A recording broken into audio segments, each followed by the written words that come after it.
महाकुंभ होने जा रहा है और आपने कहा जो वहाँ कल्चरल मिनिस्ट्री आपके पास टूरिज्म में भी है, तो विदेशी पर्यटकों को आकर्षित करने या उससे सुविधाओं देने के लिए यूपी सरकार के साथ आपका क्या क्या ये कोऑर्डिनेशन है, इस पे थोड़ा सा आप बताएंगे। कुंभ की व्यवस्थाओं को लेकर के हम निरंतर उत्तर प्रदेश सरकार के साथ में मिलकर के काम कर रहे हैं। वहाँ इंफ्रास्ट्रक्चर क्रिएशन पर बहुत बड़ी स्तर पर काम जो है, युद्ध स्तर पर काम हुआ है और आगे होने वाला है। कुंभ में आने वाले प्रत्येक यात्री का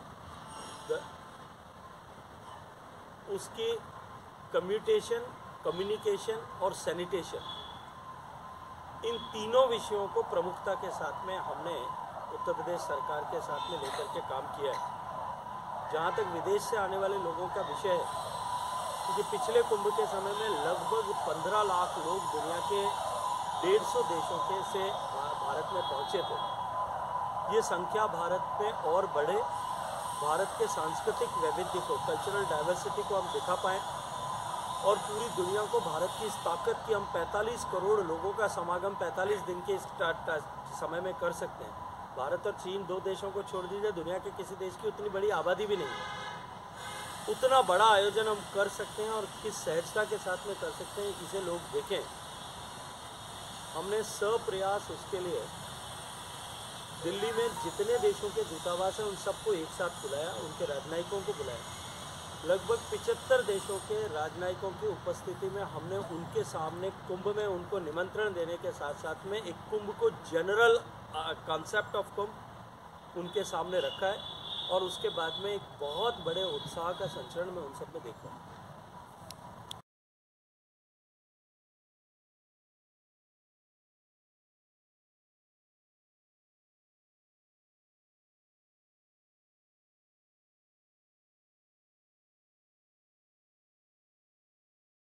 प्रतीक चिन्ह और पूरे विश्व भर में भारत की संस्कृति को अनूठे रूप से दिखाने वाला महाकुंभ अभी प्रयागराज में होने वाला है 2025 के इस महाकुंभ में, जिसमें ऐसा अनुमान किया जाता है कि लगभग दुनिया के सभी देशों से और भारत भर से ऐसे कुल मिलाकर के 45 करोड़ से ज़्यादा लोग इस 45 दिन के आयोजन में वहाँ साक्षी बनेंगे। इसके आयोजन को लेकर के भी बड़े व्यापक स्तर पर उत्तर प्रदेश सरकार के साथ में भारत सरकार तैयारी कर रहे है। संस्कृति मंत्रालय ने भी मेला समिति के द्वारा जो जगह संस्कृति मंत्रालय को उपलब्ध कराई गई है, लगभग 12 एकड़, उसमें हम पूरे भारत की कल्चर, क्राफ्ट और कुजीन, भारत का भोजन, भारत की कला और भारत की संस्कृति, इन तीनों के विविधता का दर्शन एक जगह करा सकें, मिनी इंडिया एक जगह बना सकें, ऐसी योजना हमने बनाई है, जहां हम भारत के हर प्रांत की इस विविधता को एग्जिबिट करेंगे। आने वाले लोग वहां पर उसको अनुभव कर सकेंगे, वहां इस तरह के उत्पाद को खरीद सकेंगे। उसके साथ साथ में लगभग प्रतिदिन, महास्नानों के दिन को छोड़ करके लगभग प्रतिदिन दिन में और शाम को बड़े सांस्कृतिक आयोजन, भारत की लोक कला, भारत के संगीत, भारत के नृत्य और भारत की संस्कृति, इनसे जुड़े हुए आयोजन वहाँ होंगे, ताकि कुंभ एक जीवंत कुंभ के रूप में वहाँ भारत का दर्शन और भारत की संस्कृति का दर्शन हम करा सकें। मैं धन्यवाद देना चाहता हूँ माननीय मुख्यमंत्री योगी आदित्यनाथ जी को कि उनके साथ में बैठकर जो साझा बैठक हमने की थी, उसमें मेरे आग्रह पर ये जगह देने के साथ साथ में उन्होंने पूरे कुंभ के पेला परिक्षेत्र में लगभग 10 से ज़्यादा ऐसी जगह चिन्हित करके और संस्कृति मंत्रालय को देने का ऐसा निर्णय किया है, जहां हम भारत की सांस्कृतिक वैभव को दिखाने के लिए दिन भर कुछ न कुछ प्रोग्राम अलग अलग तरह से बदल करके पूरे कुंभ में इस तरह के डिपिक्ट कर सकें।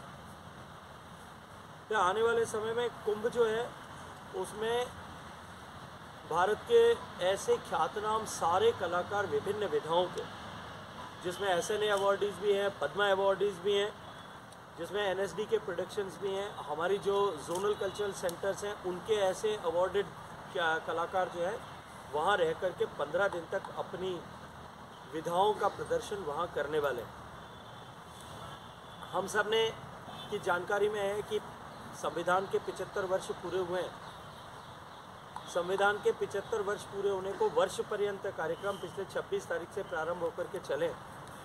संविधान सभा की डिबेट्स को लेकर के विभिन्न विश्वविद्यालयों में, विद्यालयों में उसको लेकर के संविधान सभा की मूट संविधान सभा ऐसा आयोजन किया जाए, इस विषय पर हम काम कर रहे हैं। और इसके साथ साथ में संविधान सभा और संविधान को अंगीकार करने और उसके बाद की स्थितियों परिस्थितियों पर विभिन्न विचार गोष्ठियाँ हों, वर्कशॉप्स हों, देश भर में इस तरह के कार्यक्रम हों, इसकी रचना भी बनाई है। संविधान में जो भारत की सांस्कृतिक वैभव को दिखाने के लिए जो कलाकृतियों को उकेरा गया था मूल प्रति में, उसको लेकर के एक पुस्तक भी हमने अभी रिलीज़ की है। उसको लेकर के भी आने वाले समय में हम कुछ कार्यक्रम जो है इस दिशा में आयोजित करने वाले हैं। भारत की धरोहर जो गुलामी के कालखंड में और उसके बाद में चोरी छुपे भारत से बाहर ले जाई गई, आज़ादी से लेकर के क्योंकि सरकारों का विरासत के प्रति सम्मान नहीं था, इसके चलते हुए केवल 13 ऐसी एंटिक्विटीज़ थी हमारी जो आज़ादी के बाद में भारत में वापस लौटी थी। लेकिन सम्मानीय प्रधानमंत्री जी के नेतृत्व में विरासत का सम्मान करने वाली सरकार और प्रधानमंत्री जी के व्यक्तिगत प्रयासों के चलते हुए अब तक 345 ऐसी धरोहरें भारत में वापस लौटी हैं। और अभी हाल ही में माननीय प्रधानमंत्री जी के अमेरिका दौरे के समय पूर्व राष्ट्रपति जो बाइडेन साहब ने भारत की ऐसे 297 और प्रॉपर्टीज़ को भारत को लौटाने का निर्णय किया, जिनको अब लाने की जो है उनकी व्यवस्था पर भारत सरकार काम कर रही है। तो हम 13 के आंकड़े से लेकर के इस 10 साल के कालखंड में 642 तक पहुँचे हैं। और जिस तरह से हमने कल्चरल प्रॉपर्टी एग्रीमेंट अमेरिका के साथ में किया है और दूसरे अन्य देशों के साथ में भी इस तरह का एक समझौता पत्र पर हस्ताक्षर करने के लिए हम लोग काम कर रहे हैं। आने वाले समय में भारत की और ऐसी कल्चरल प्रॉपर्टीज़ को हम ला सकें, इस विषय पर को लेकर के हम गंभीरता के साथ में प्रयास कर रहे हैं। और मैं ये मानता हूँ कि आने वाले समय में भारत की बहुत सारी ऐसी प्रॉपर्टीज़ जो है भारत में वापस आएंगी। आप सबके देखा नहीं, और 2014 से पहले अगर मैं गलत नहीं हूँ तो वो देश के पर्यावरण के और वन और पर्यावरण मंत्री के नाते काम करते थे। मैं एक बार उनसे कहूँगा कि वो 2014 के पहले की स्थिति और परिस्थिति को देखें, क्योंकि 5 साल तक माननीय प्रधानमंत्री जी के आशीर्वाद से मुझे उस विभाग का, उस मंत्रालय का काम करने का सौभाग्य मिला है। मैं जिम्मेदारी से एक पंक्ति में ये बात कह सकता हूँ कि गंगा का आमूलचूल परिवर्तन हुआ है। गंगा दुनिया की 10 स्वच्छ नदियों में से एक है। दूसरा, इसकी गवाही तकनीकी के रूप में दें तो तकनीकी डेटा के आधार पर दें तो मैं आपको everyday data, weekly data, monthly data दे सकता हूँ कि जिस तरह से पोल्यूशन लोड गंगा में कम हुआ है। गंगा अपने उद्गम स्थल से लेकर के और समागम के स्थल तक, पश्चिम बंगाल में जहाँ महासमुद्र में विलीन होती है वहाँ तक पूरे जो है अपने लगभग 2600 किलोमीटर के उस प्रभाव क्षेत्र में गंगा 100% नदी का पानी से जिस तरह की अपेक्षा होती है उस अपेक्षा को कंफर्म करती है।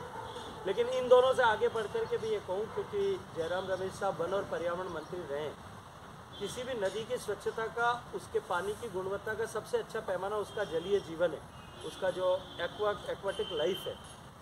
जिस गंगा की डॉल्फिन को जो है एक बार समाप्त लुप्त प्राय हो जाएगी ऐसी स्थिति में आ गई थी। आप हज़ारों की संख्या में डॉल्फिन्स है जो हैं वो बंगाल से लेकर के और कानपुर तक देख सकते हो। जो हिल्सा मछली समाप्त हो गई थी, आज हिल्सा कानपुर में भी आपको देखने को मिल सकती है। जिस कानपुर में पानी में उंगली डालने पर पांगलियाँ काली हो जाती थी, आप आराम से वहाँ पर स्नान कर सकते हैं। और मैं जिम्मेदारी के साथ में कहता हूँ कि देवप्रयाग से लेकर के और ऋषिकेश तक आप जाकर के पानी को पी लीजिए, किसी तरह का कोई समस्या, संकट, चुनौती नहीं होगी। इस स्तर पर ला करके हमने काम करने में सफलता प्राप्त की है। मुझे लगता है कुछ लोग ऐसे हैं जिनको एक दूरदृष्टि दोष होता है, एक निकट दृष्टि दोष होता है। इन दोनों के इतर जो है एक अपनी आवश्यकता के अनुरूप दृष्टि रखने का दोष होता है। इस दोष से ग्रसित जो लोग हैं उनकी दोष उनकी आंखों में नहीं, उनकी मानसिकता में। मंत्री जी, लोकतंत्र की भावना और विशेष रूप से हमारे संविधान निर्माताओं की भावना और जिन लोगों ने भारत में लोकतांत्रिक व्यवस्था लाने के लिए अपना सर्वस्व समर्पण किया, अपना जवानी और जीवन समर्पित किया, उन बलिदानियों की भावना के अनुरूप भारत बनाने का मार्ग जो है वो लोकतंत्र के मंदिर से जाता है, संसद से जाता है। इस तरह का व्यवहार अपनी राजनीतिक महत्वाकांक्षाओं की आपूर्ति जनता के द्वारा न किए जाने का दंड जनता को देने के लिए जिस तरह का व्यवहार किया जा रहा है वो निश्चित रूप से निंदनीय भी है। देश की जनता उसे देख रही है और 2014 के बाद में जिस तरह से नरेंद्र मोदी जी के राष्ट्रीय राजनीति में आने के बाद देश की सरकार की काम करने की सोच बदली, कार्य पद्धति बदली, सरकार की प्राथमिकताएं बदली।